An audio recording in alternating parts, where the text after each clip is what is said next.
صلی اللہ علیہ وسلم نے فرمایا عزت معاف کرنے میں ہے۔ عزت کس چیز میں ہے؟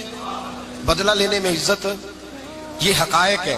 عزت بدلہ لینے، جس نے ایک تھپڑ کے جواب میں 2 مارے وہ باعزت نہیں، بلکہ مسند امام محمد بن حنبل پڑھی، حضرت موسیٰ علیہ السلام کوہ طور پہ کھڑے، میرے رسول پاک علیہ السلام فرماتے ہیں جناب موسیٰ علیہ السلام نے اللہ کی بارگاہ میں عرض کیا، اے اللہ ساری دنیا کہتی ہے ہم عزت والے ہیں، ہم عزت والے، من اعز عبادک یا اللہ، اے اللہ تو بتا تیرے بندوں میں عزت والا کون ہے؟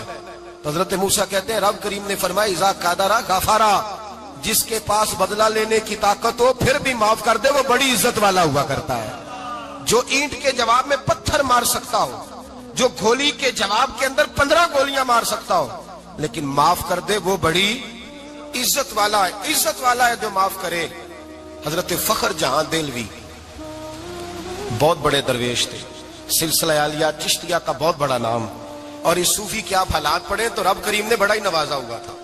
دلی کی جامع مسجد کے خطیب، اور ان کی کرامت یہ تھی کہ جو آدمی آ کے سامنے کھڑا ہوتا تھا نا اسے بتانا نہیں پڑتا تھا کہ میرے دل میں کیا ہے، بتانا نہیں پڑتا تھا۔ سامنے آ کے کھڑا ہوتا تھا تو حضرت ہاتھ اٹھاتے تھے، کہتے تھے اللہ یہ بے اولاد ہے اسے اولاد عطا کر دے۔ دوسرا آ کے کھڑا ہوا، خوشی نہیں ہو رہی آپ کو؟ دوسرا آدمی کھڑا ہوا، دوسرا آدمی، اس نے آ کے کہا دعا کے لیے سامنے کھڑا ہوا تو حضرت کہنے لگے اے اللہ بیمار ہے، وہ کہتا میرے دل میں بات تھی مجھے بتانی نہیں پڑی، اتقوا فراست المؤمن فانه ينظر بنور اللہ، نبی پاک نے فرمایا مومن کی فراست قلبی سے ڈرا کرو، وہ تو اللہ کے نور سے دیکھتا ہے، نور الہی سے میں بیمار ہوں، کہنا نہیں پڑا، حضرت نے دعا کر دی۔ اب جب اجتماع زیادہ ہو گیا، لوگ بڑھ گئے، دلی کی جامع مسجد کے باہر بھی صفیں بچھنے لگی، تو بادشاہ کو ٹینشن ہو گئی کہ یہ مولوی میرے لیے مسئلہ ہی نہ بنا دے کل کو۔ اس نے ایک سازش رچی، ایک طوائف تھی، اس طوائف کو کچھ پیسے دیے، کہنے لگے ایکٹنگ کرنی ہے، کہنے لگی فکر نہ کریں۔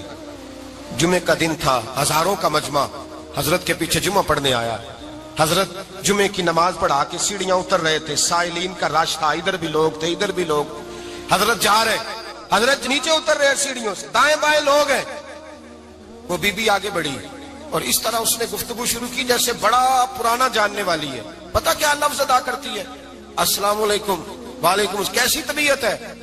رات تو پھر آپ آ گئے، ملاقات ہی نہیں ہو سکی، وہ معاف کیجئے گا اس وقت اس لیے آئی ہوں کہ آپ رات کو مجھے کھوٹے سکے دے گئے تھے، کھوٹے سکے، تو میں بازار گئی ہوں تو دکاندار نے لیے نہیں، تو یہ کھوٹے سکے۔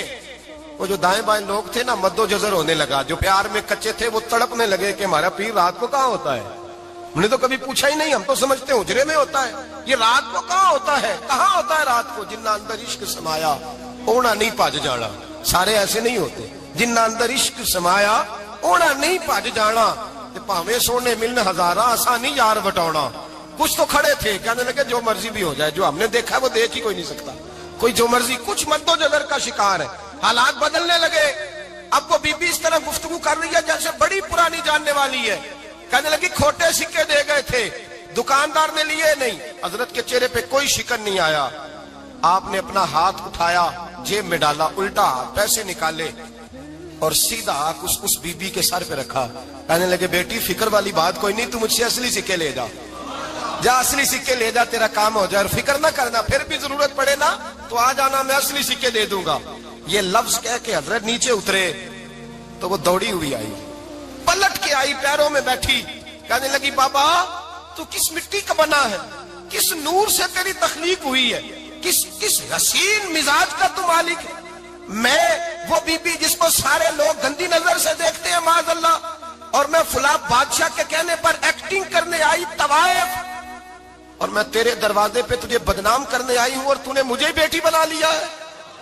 آج تک کسی نے بیٹی نہیں کہا اور تو نے میرے سر پہ ہاتھ رکھ کے کہا بیٹی، یہ لفظ کہے قدموں میں گری، اٹھ کے حضرت نے سر پہ پھر ہاتھ پھیرا، اٹھی، آنسو پونچھے، نقاب اوڑا، کہنے لگی اب میں دلی والوں کو بتاؤں گی کہ فخر جہاں کی بیٹی کس طرح کی ہوا کرتی ہے، اب بتاؤں گی فخر جہاں کی بیٹی کس طرح کی ہوتی ہے۔ فرمایا میرا مکان اب کسی طوائف کا کوٹھا نہیں رہے گا، میں اسے مسجد بناؤں گی، اب قیامت تک وہاں سے یا درود پڑھا جائے گا یا محمد عربی کے نام کی اذانیں پڑھی جائے گی۔ یہ عزت ہے، یہ وقار ہے۔ بھائی آپ کسی کو معاف کر کے تو عزت لے سکتے ہیں، یہ بھی تو ہو سکتا تھا نا پکڑ لو اس کو، یہ تمہارے پیر پہ الزام لگانے آئی ہے، پکڑو مارو، یہ بھی کام ہو سکتا تھا، لیکن حضرت نے معاف کیا۔ امام زین العابدین میرے مصطفیٰ کریم کے نواسے، امام حسین کا میدان کربلا میں بچ جانے والے اکیلے بیٹے، اور امام زین العابدین فرماتے ہیں میں اگر 1 مہینہ عمرہ کرنے نہ جاؤں تو حجر اسود میری خواب میں آتا ہے اور مجھے آگے کہتا ہے حضور میری آنکھیں ترس گئی ہیں، مجھے دیدار تو کرا جائے، دیدار تو کرا جائے۔ اور حجر اسود جدھر امام صاحب گھوما کرتے تھے آپ کے حالات میں لکھا حجر اسود بھی ادھر جاتا تھا طواف۔ اتنی بڑی شخصیت۔ مسجد نبوی سے نکلے تو ایک آدمی نے گالیاں دینی شروع کر دی۔ حضرت پہلے تیز چلتے تھے، جب وہ گالیاں دینے لگا تو آہستہ ہو گئے، وہ دیتا رہا۔ جب آپ کا گھر آ گیا تو آپ فرمانے لگے بھائی میرا مکان آ گیا ہے، کوئی بات اور کرنی ہو تو کر لے، میرے بچوں نے سن لیا تو تجھ سے ناراض ہوں گے۔ اور پھر وہ شخص کہتا جب یہ لفظ کہے نا تو مجھ پہ سختہ طاری ہو گیا، یہ کیا کہہ رہے ہیں؟ ہم تو دشمن کو بھی پاکیزہ سزا دیتے ہیں، یہ کیا کہہ رہے ہیں؟ حضرت نے کہا کوئی بات کرنی ہو تو کر لے، میرا مکان آ گیا ہے۔ وہ کہتا میں اس بات پہ بھی سختے میں تھا۔ تھوڑی دیر گزری تو فرمانے لگے بھائی ابھی تو نے میرے وہ عیب بیان کی ہے جن کا تجھے پتا تھا، میرے اندر تو اور بڑیاں کوتاہیاں پائی جاتی ہیں، اور بڑیاں کمیاں، بڑی پتا سارا ہے سردار نو کیتیاں دا من نانم کے من دانم، تجھے کیا پتا میرے تو بڑے عیب چھپے ہوئے ہیں۔ وہ شخص کہتا ہے مجھ پر دوسرا بم گرا تو پاک محبوب کا پاک نواسا، پاک فاطمہ کے پاک پوتے اندر گئے، کہنے لگے ٹھہر جانا نا، رک میں آیا، کہتے اندر گئے، 1 بوتل سرکے کھلائے، 1 بوتل شہد کھلائے، 5 کلو کھجوریں لائے، میرے ہاتھ میں تھمائی، کہنے لگے تحفہ ہے۔ کہتے ہیں میں اب تو ماری گیا، میں نے کہا حضور یہ کیا ہے سارا کچھ، میں گالیاں دے رہا تھا۔ آپ فرمانے لگے جو تو کر رہا تھا وہ تیرا کردار ہے اور یہ جو میں نے کیا ہے یہ میرا کردار ہے، اس لیے کہ میرے دادا مولا علی شیر خدا حل عطا مشکل کشا، حضرت علی نے نصیحت فرمائی تھی کہ بیٹا جو گھر آئے وہ خالی ہاتھ نہیں جانا چاہیے، جو دروازے پہ آئے وہ خالی ہاتھ نہیں جانا چاہیے۔ حضرت پیچھے پلٹے تو وہ پیروں میں بیٹھ گیا، کہنے لگا حضور میں نے حسین کو نہیں دیکھا، میں نے علی فاطمہ کو نہیں دیکھا، میں نے مصطفیٰ کو نہیں دیکھا، پر آپ کو دیکھ کے لگتا ہے کہ ان کے اخلاق کتنے اعلیٰ ہوں گے، کتنے اعلیٰ ہوں گے۔ میں لعنت بھیجتا ہوں اس پر جس نے مجھے کہا تھا کہ زین العابدین کو برا کہو، کائنات میں اگر قصیدے پڑھنے چاہیے تو مصطفیٰ کی آل کے پڑھنے چاہیے، اگر تعریف کرنی چاہیے تو رسول اللہ کی آل کی کر۔ تیری نسل پاک میں ہے بچہ بچہ نور کا، تیری نسل پاک میں ہے بچہ بچہ نور کا، تو ہے نے نور تیرا سب گھرانہ نور کا۔ فرمایا آپ تو تعریف کے تو بھائی یاد رکھیں آپ بدلہ لے کے عزت نہیں کرا سکتے، عزت تو معافی میں ہے، معافی میں عزت ہے۔ حضرت بایزید بستامی کے ساتھ یہودیوں کا پیشوا رہتا تھا، زیادہ تر مخالفتیں حسد کی وجہ سے ہوتی ہیں، حسد بنیادی وجہ ہوتی ہے۔ قرآن مجید نے کہا محبوب یہ تیرے ساتھ جو زیادتی کرتے ہیں معاذ اللہ بے ادبی کرتے ہیں، حسد من عند انفسہم، ان کے دلوں میں تیرا حسد ہے۔ حسد بنیادی وجہ ہے اختلاف، حسد ہوتا ہے جو وجہ بنتا ہے۔ حضرت بایزید بستامی کے پڑوس میں یہودیوں کا پیشوا رہتا تھا، آپ کی مخالفت کرتا، ساری زندگی اس نے مخالفت کی، یہودی اسے بڑا مانتے تھے، اس سے کوئی غلطی ہو گئی سارے اسے چھوڑ گئے، پہلے رئیس اعظم ہوتا تھا پھر غریب ہو گیا۔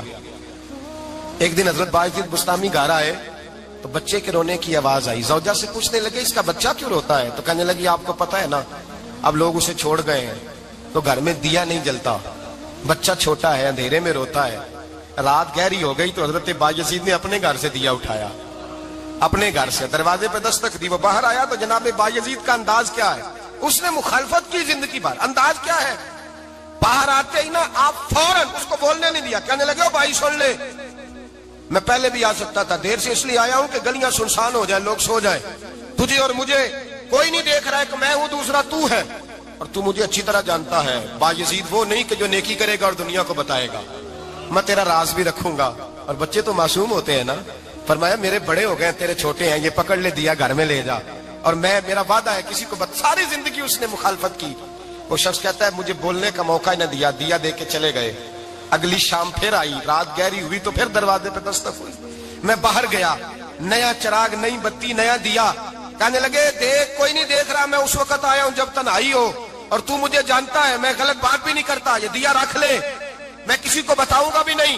کہتے چلے گئے، تیسرا دن آیا تو وہ یہودی کہتا ہے میرے صبر کا بندھن ٹوٹ گیا، میں ٹوٹ گیا، ان کی نیکی نے مجھے خرید لیا، ان کے معاف کرنے نے ان کی عزت میرے دل میری روح میں بڑھا دی،